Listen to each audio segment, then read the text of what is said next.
So now we're going to Rochelle Dean. She's the Women's Human Rights Campaign country contact for the Bahamas, networks extensively in the Caribbean, and she's going to talk to us about sport and what's going on in the Caribbean and Bahamas. We are kind of a little bit back in terms of what's going on globally. So for the most part, because of the fact that, of course, we are a developing nation, we comply with the policies of the International Olympic Committee. And so for the most part, there hasn't been any personal kind of policy for our National Olympic Committee. They've just kind of gone with what the International Olympic Committee has set in place. And of course, we know that the International Olympic Committee has made it very clear that they are all inclusive. And so they are including the transgender community. One of the things that was very interesting in that sense, from our perspective in the Bahamas, is that the Bahamas 100% agrees with the idea that intersex is a matter that they would prefer to handle in terms of the biology of individuals who have both genitalia. So they 100% agree with having that biology set the standard in terms of for athletes to compete. And so when we look at an intersex individual has two forms of genitalia, they then have to make that decision. And so for the most part, when it comes to transgender individuals, and particularly men who, change over, who have that, who transition to women, they would have to actually have their testosterone levels lowered in order to compete with women. And so for the International Olympic Committee, that then the result would be a level of fairness. And so the National Olympic Committee here agrees with that just because of the fact that it's the biology behind it. And their stance is that it's not personal, it just is what it is in terms of the International Olympic Committee. And so we know that they haven't changed their policies.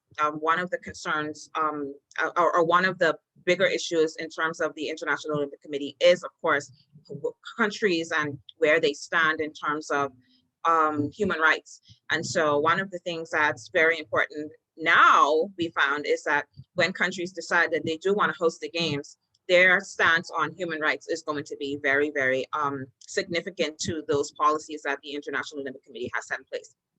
So for the most part, the Bahamas has just complied with what the International Olympic Committee has set in place. And intersex is something that is a concern to them. And we know that when individuals do decide to make that change, whichever way they go, if they decide that they're going to compete against women, they would have to, again, have their testosterone levels lowered in order for them to compete with women. Other than that, I think for the most part, the Olympic Games is very important to the Bahamas. Of course, we have some major athletes and they train very hard. And so there is a level of unfairness there for the most part. From a personal standpoint, I think they're not prepared to compete against individuals who say that they are women and vice versa. I think it's the same for men as well. I think men don't want to compete against women who have a change either. However, we do not have any protests just because of the fact that the International Olympic Committee also says that they do not tolerate any forms of protesting. And so for the most part, because of the fact that these athletes work so hard and they train very, very, very, it's very gruesome for them. They work a lot and it's a lot of work put into it.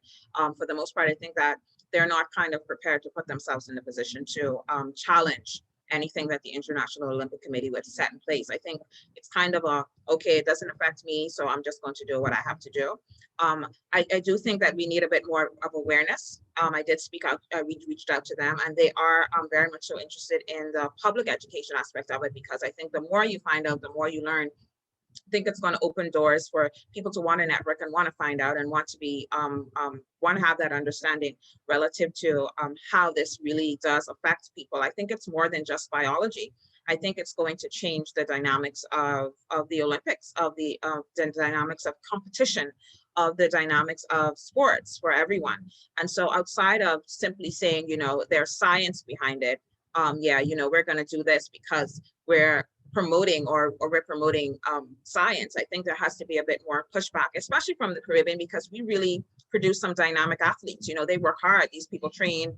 And overall, I think everybody, you know, for the most part, athletes train very hard in order to compete at a certain level. But when we're talking about, you know, having surgeries to lower testosterone levels and so forth, for me, I think that kind of borderlines what individuals do in terms of steroids and things of that nature. So I think we're taking away from the fact that people naturally train and they you know, they come together and they work hard in order for them to compete to win these championships and to kind of, you know, break records and so forth.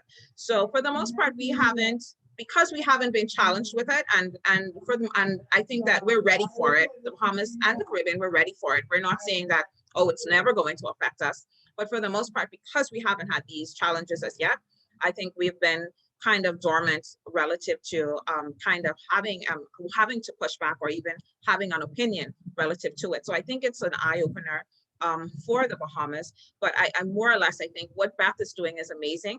And I think the fact that she has a voice, and what she's doing in the US kind of opens the eyes of individuals in the Caribbean so that they can see that these things are real. And in particularly for the Bahamas, because we have no laws relative to transgenders and matters of these sorts, I think it's very important for us to kind of become aware and begin to prepare and begin to have those discussions. So I 100% agree with where she's coming from in terms of starting to have the discussions and wanting to be prepared and ready for whenever this does affect us. But for the most part, I think that just because we are a nation that's very compliant, we have relatively, there is potential for there to be actual transgender activity within within the realm of sports. I don't know per se how that will go over with other athletes, but I do think that we are ready to not only begin to have those discussions, but I think for the most part, our National Olympic Committee is ready to meet those challenges